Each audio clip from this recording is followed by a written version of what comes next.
Thanks for tuning in. Today's project, fix the blend doors on this old beast.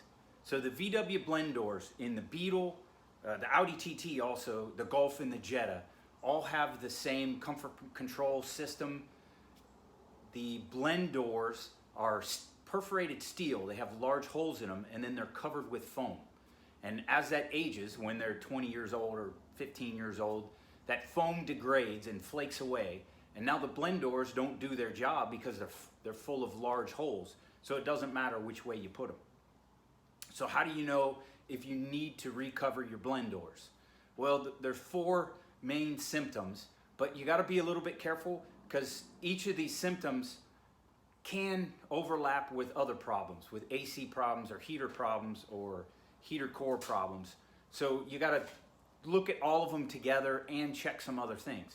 But the four main indicators are if the airflow doesn't change as you turn the indicator inside the car for where you want the air flowing on the windshield, on your chest, or on your feet, or a combo.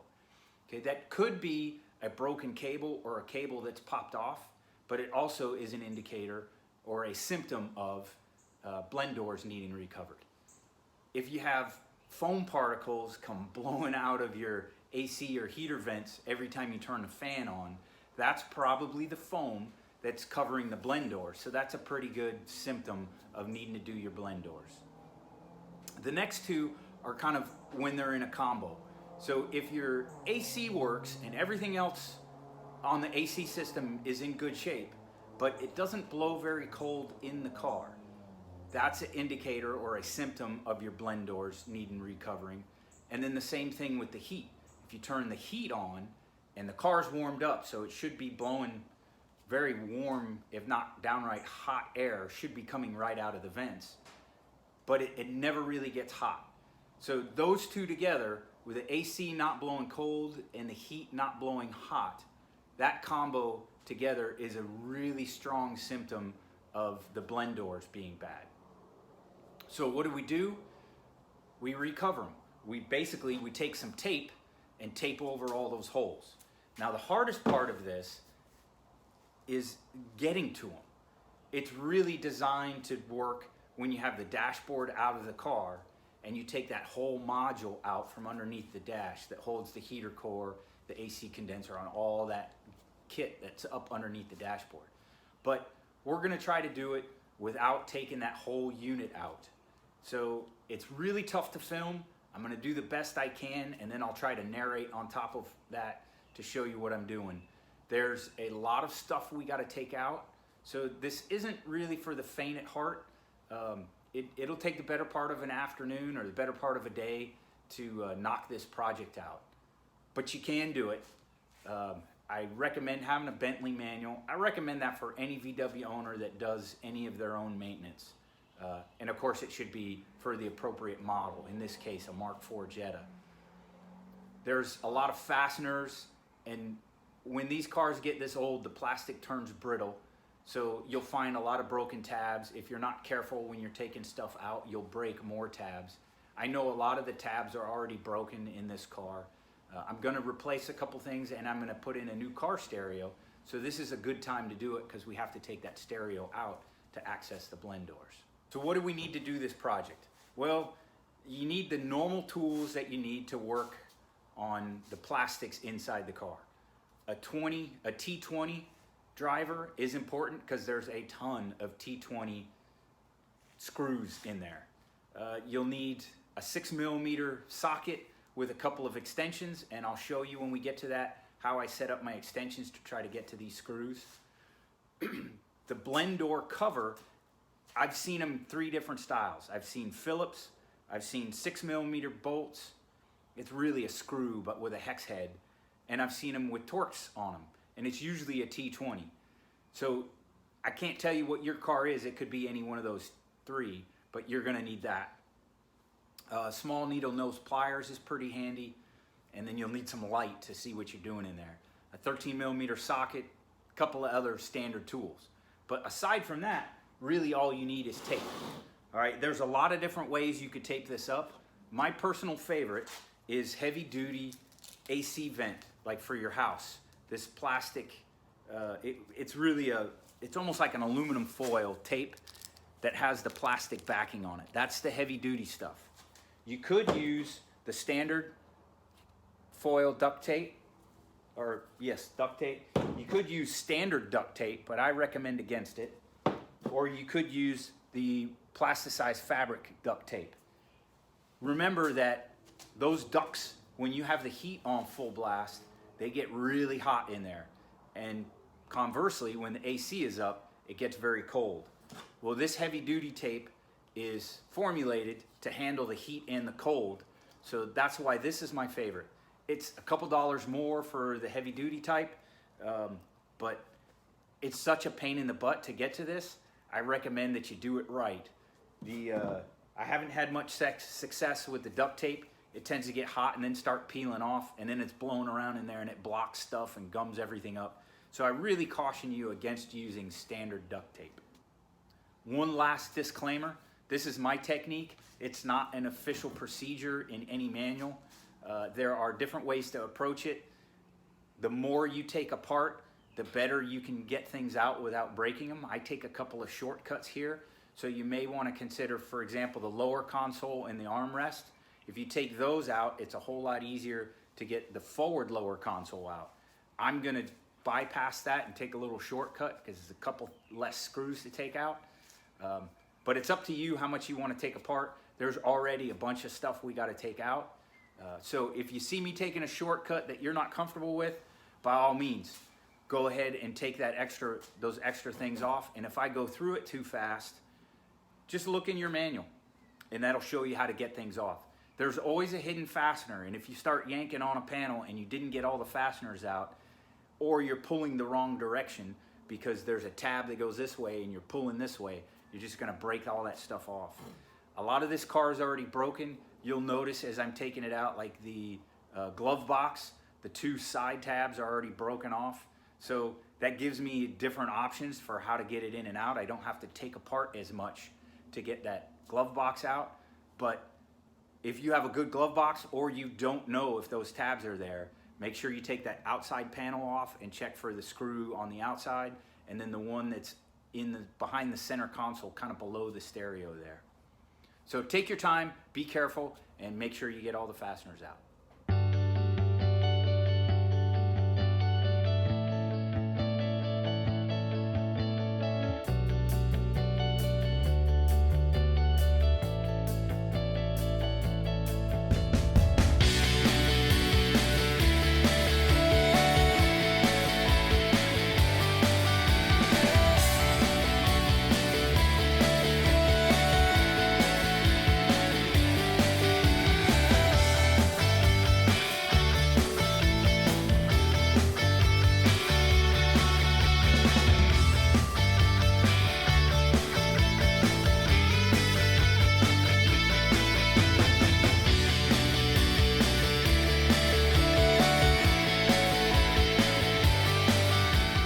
Okay, so here is the cover that we need to remove.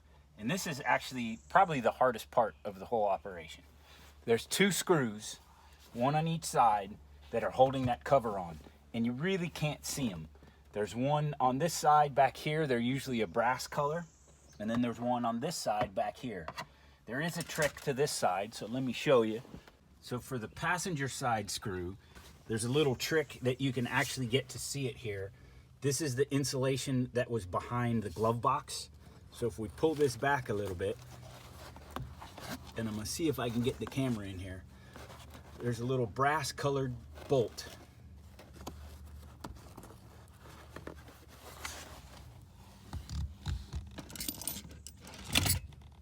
Sometimes it's a screw head and sometimes it's a 6mm. So if you look at my screwdriver tip, that's the bolt or screw that we need to take out. And there's an identical one on the other side. In this case, let me see if I can put a little light in there. There you can see it.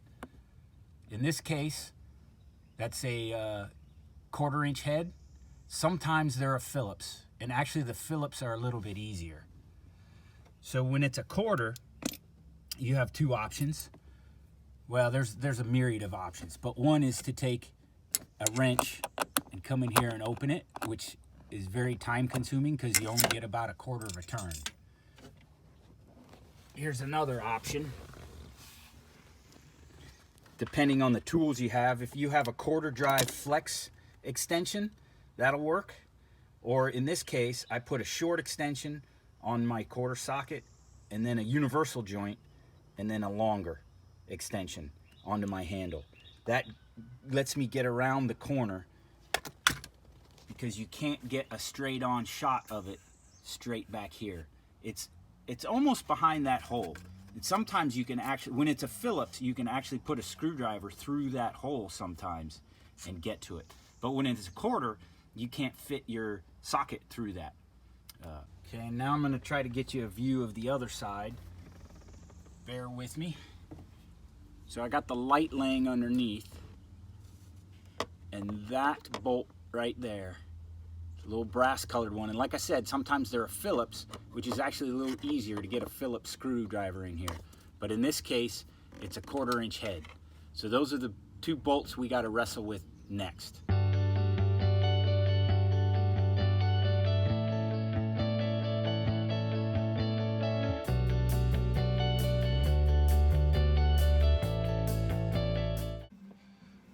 All right, to get the top loose, you have to reach your hand up in through here and just stretch as far as you can with your finger and pop a catch loose. Once I get it out, I'll be able to show you exactly where that catch is because there's no way to film that. But I make as much room as I can, take off my watch or any rings, worm my hand up in there, and you can feel the catches. Once that pops loose, you'll notice it gets a lot looser. And now I can worm it out, and you can see it's just a matter of playing the Tetris to get this out. You get to this point and you're stuck and you can't slide that piece down out. There's 2 13mm nuts, or bolts rather. You can take those out and that'll give you just a hair more room to slide that out.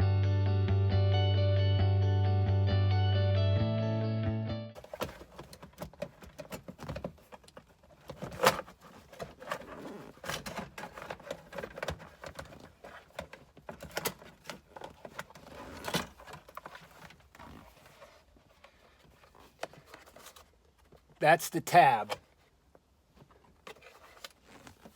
that clips on up top here. So when I was reaching my hand in from this side to pop the tab, that's all I'm doing is lifting that up, getting that to pop loose. That's probably the hardest thing to get to right there. So now you can see our blend doors in there. See those holes in the silver?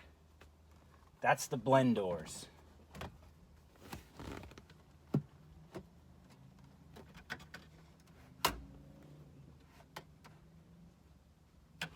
Normally, that's covered in foam. And then you can see that back one, which allows you to blend the heat and AC. All right, but with those big holes, the air is just gonna go wherever it wants. There's 3 panels that we're gonna cover with tape. This front one is fairly easy. If you pull the yellow cable that you took off your mixing panel, that's fairly easy to get that. And then you can open that one and pull the white cable or push it back and forth so that you can get to those 2 pieces.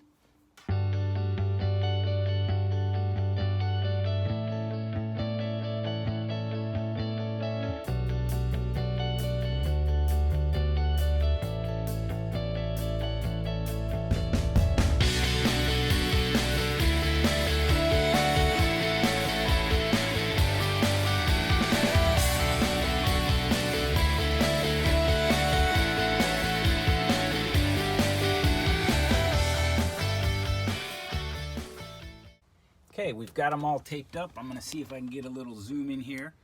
Before you close it all up, make sure you check that everything moves freely. If you get too much tape into the hinge or hanging over the edge, it can restrict the movement of the door. So this one's working pretty good. Okay, and on that back one, you can see I got that surface and that surface. It's actually kind of two doors, and that moves with the white wire. All right, those feel pretty good. Full range. And while we're here, let me show you one more thing. If you find that the white wire is not moving the back blend doors, or the yellow wire is not moving the front blend door, then you probably have a broken cable or a cable slipped off. So I'm gonna see if I can get it into the view here. So there's this yellow lever here. You can see that cable needs to be hooked up to the yellow cable to move that front blend door. And there I am moving it. So if it's not moving by the control end of the cable, check that lever. And then in the back there, you can see the white one. That's the one that usually falls off. So you got better access now than when everything is together. So make sure that those cables are on there. And that's how it works. Usually, if there's an issue, it's just that this coiled end has slipped off. So all you got to do is pop it back on. And usually you have to bring it on at an angle to pop it back on, just like on the control head. All right, so our blend doors are fixed, and now we can start wrestling with putting it all back together.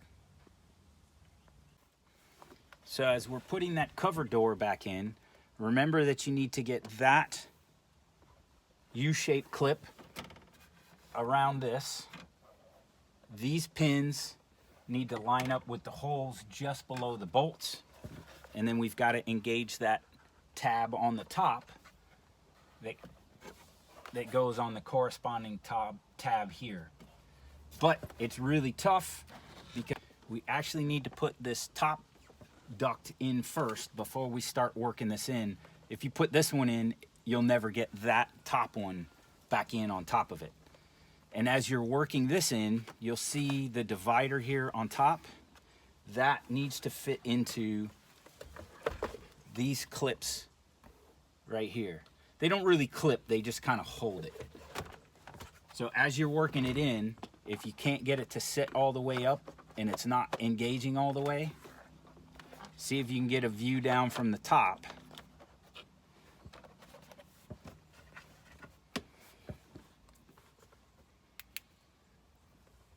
And get those tabs engaged.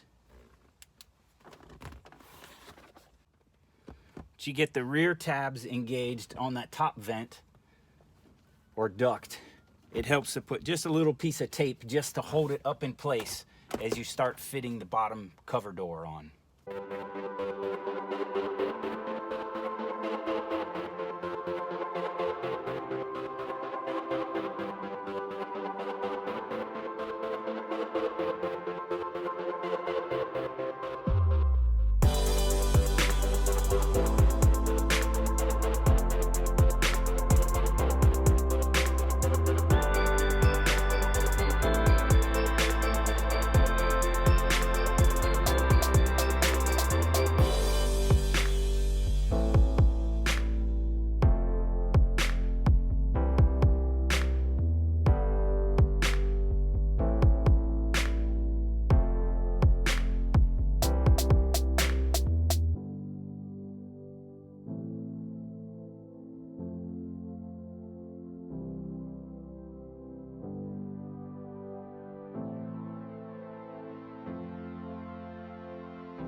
have my procedure for recovering or retaping your blend doors.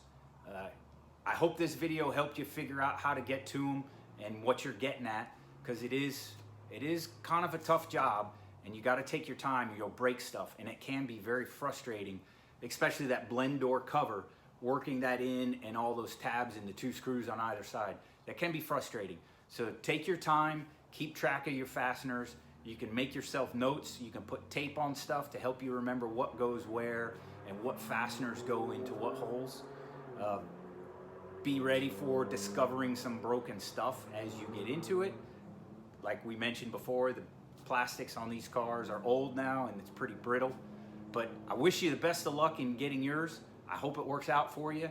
Thanks for watching. If you enjoy this kind of content and you like these kind of videos, please like and subscribe. That'll give me support so I can keep working these videos and keep hanging them here on YouTube to help people. If you have a better comment, a better idea, or a question, or you just think there's another way to do it, make a comment, leave it in the comments below. That will help the next guy that watches this video. Maybe I did something wrong or you know a better way to do it. By all means, put it in the comments and help everybody else out. Thanks again for watching.